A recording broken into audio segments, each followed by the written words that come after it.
तो साल 1979 के बाद यानी करीब 47 साल बाद ये पहला मौका था जब अमेरिका और ईरान के प्रतिनिधि किसी कूटनीतिक वार्ता के लिए आमने सामने बैठे थे। 21 घंटे तक इस्लामाबाद में दोनों देशों के बीच बातचीत हुई, लेकिन किसी भी एक मुद्दे पर सुलह नहीं हो पाई। इस बीच अमेरिका का जंगी बेड़ा ओमान सागर की तरफ बढ़ने लगा है। तो क्या ईरान के खिलाफ अगले कुछ घंटों में अमेरिका और इजराइल फिर से युद्ध का ऐलान करने वाले हैं? इसे डिकोड करेंगे, लेकिन पहले समझिए आखिर किन मुद्दों पर ईरान और अमेरिका के बीच की जो डील है वो नाकाम हुई है।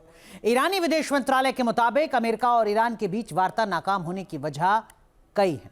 कई ऐसे मुद्दे रहे जिन पर कोई समझौता नहीं हो पाया। इनमें सबसे बड़ा मुद्दा रहा ईरान का एटमी कार्यक्रम। ईरान इस पर अड़ा हुआ है कि उसका न्यूक्लियर कार्यक्रम हर कीमत पर जारी रहेगा। वहीं अमेरिका की दो टूक डिमांड रही है कि ईरान एटमी प्रोग्राम को छोड़ दे, किसी भी कीमत पर परमाणु बम ईरान नहीं बनाएगा। संवर्धित यूरेनियम को लेकर भी दोनों पक्षों में गतिरोध बना रहा। ईरान एक संप्रभु राष्ट्र के तौर पर यूरेनियम एनरिचमेंट को अपना अधिकार बताता रहा। वहीं अमेरिका की राय साफ रही कि ईरान संवर्धित यूरेनियम सौंप दे और एनरिचमेंट प्रोग्राम को रोक दे। तीसरा बड़ा मुद्दा हॉर्मुज स्ट्रेट। ईरान का पक्ष लगातार ये बना हुआ है कि ईरान का उस पर हक है। हॉर्मुज को ब्लॉक किए जाने का मुद्दा भी गतिरोध की बड़ी वजह बना रहा। इस पर ईरान पूरा कंट्रोल रखने की बात करने पर अड़ा रहा। ट्रांजिट फीस वसूलने पर टस से मस नहीं हुआ। वहीं अमेरिका का कहना है कि हॉर्मुज से टोल वसूली में उसका भी हिस्सा होना चाहिए। सोचिए जरा, अमेरिका कह रहा है कि हमें भी हिस्सा दो हॉर्मुज के टोल में। अब बात वार्ता नाकाम होने की जो चौथी वजह है वो आप समझिए। अरब वर्ल्ड में पूरी तरह से सीज फायर हो, यानी लेबनान से लेकर यमन और गाजा तक में ईरानी प्रॉक्सी के खिलाफ यानी हुती, हिजबुल्लाह, हमास के खिलाफ सभी अमेरिकी और इजरायली ऑपरेशंस रोक दिए जाएं। ईरान इस बात पर लगातार अड़ा हुआ है। वहीं अमेरिका का साफ कहना था कि लेबनान सीज फायर का हिस्सा नहीं है। ईरान और अमेरिका के बीच सीज फायर के बाद समझौते की जो उम्मीद सामने आई थी वो अब खत्म हो चुकी है। ऐसे में सवाल यही उठता है कि अब अमेरिका करेगा क्या?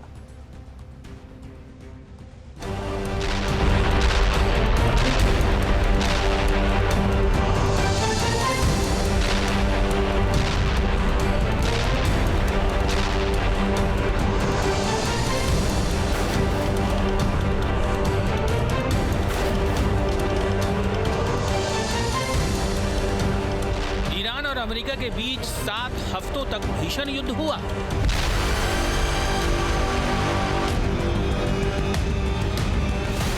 चालीस दिनों के विनाशकारी युद्ध के बाद सीज फायर हुआ था।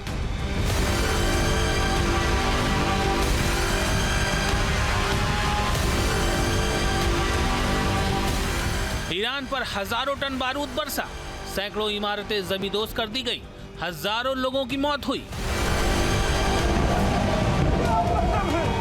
अमेरिका और इजराइल के हमले में ईरान की मिसाइलों का जखीरा बर्बाद हो गया। ड्रोन अटैक की क्षमता भी कम हुई।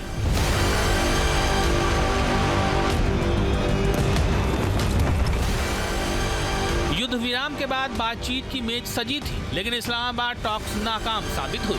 कूटनीति की खिड़की बंद हो चुकी है और अब केवल युद्धनाद सुनाई दे रहा है।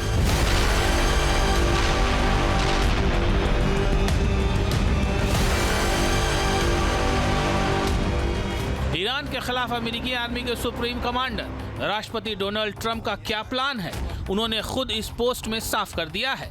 ट्रंप ने अपनी पोस्ट में एक न्यूज आर्टिकल शेयर किया है। इसमें बताया गया है कि वार्ता विफल होने के बाद अब ट्रंप के पास ईरान की नौसैनिक नाकेबंदी करने का ऑप्शन मौजूद है।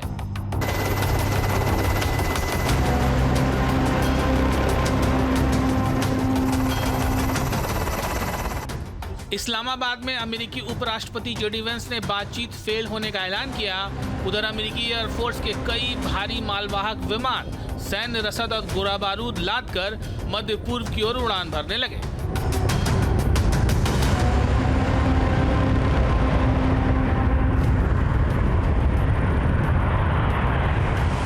ट्रंप के रुख से साफ है कि इस बार पर्शियन गल्फ से लेकर ओमान सागर तक का समंदर बारूदी आग से खौल उठेगा।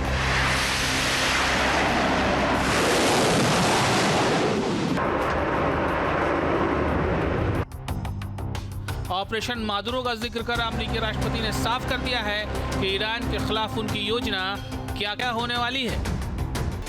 बातचीत जारी रखना, ईरान पर सीधा हमला बोल देना, या फिर नेवल ब्लॉकेड यानी नौसैनिक नाकेबंदी जैसा उन्होंने वेनेजुएला में किया था।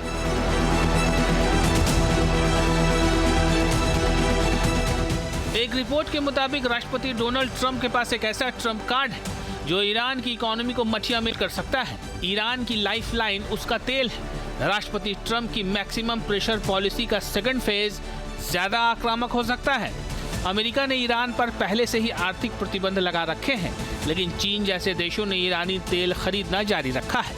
लेकिन अगर अमेरिका नेवल ब्लॉकेट करता है तो इसका सीधा मतलब होगा कि कोई भी टैंकर बिना अमेरिकी नेवी की इजाजत के न तो ईरान से बाहर आ पाएगा और न ही अंदर जा पाएगा।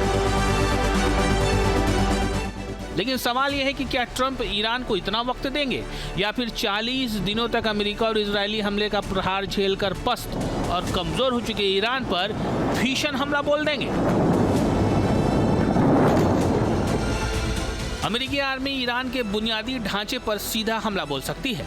ईरानी पावर प्लांट पर भीषण प्रहार कर सकती है।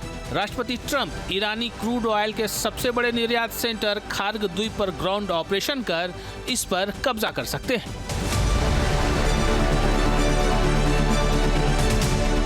अब पूरी दुनिया की नजरें हॉर्मुज पर टिकी हैं। इसी बीच ईरान ने हॉर्मुज के साथ साथ लाल सागर के ट्रांजिट पॉइंट बाब अल मंदाब को भी बंद करने की हुंकार भरी है। हॉर्मुज में IRGC ने सी माइंस बिछा रखी है। ये उथला समंदर कार्गो शिप्स से लेकर बैटल शिप्स के लिए भी अब बेहद खतरनाक बन चुका है। इस बीच ईरानी प्रॉक्सी जंग का दायरा बढ़ाने के लिए तैयार दिख रहे हैं। अरब वर्ल्ड में भी युद्ध दोबारा शुरू होने का डर साफ दिखने लगा है। पाकिस्तान ने पिछले साल सऊदी अरब के साथ सैन्य समझौता किया था। इसके तहत 13,000 सैनिक और 18 फाइटर जेट विमानों को रियाद भेज दिया गया है। सऊदी अरब में पहले से ही 10,000 पाकिस्तानी सैनिक मौजूद हैं। पाकिस्तान पहुंची नई सैन्य टुकड़ी को किंग अब्दुल अजीज एयरबेस पर तैनात किया जाएगा। Team news nation.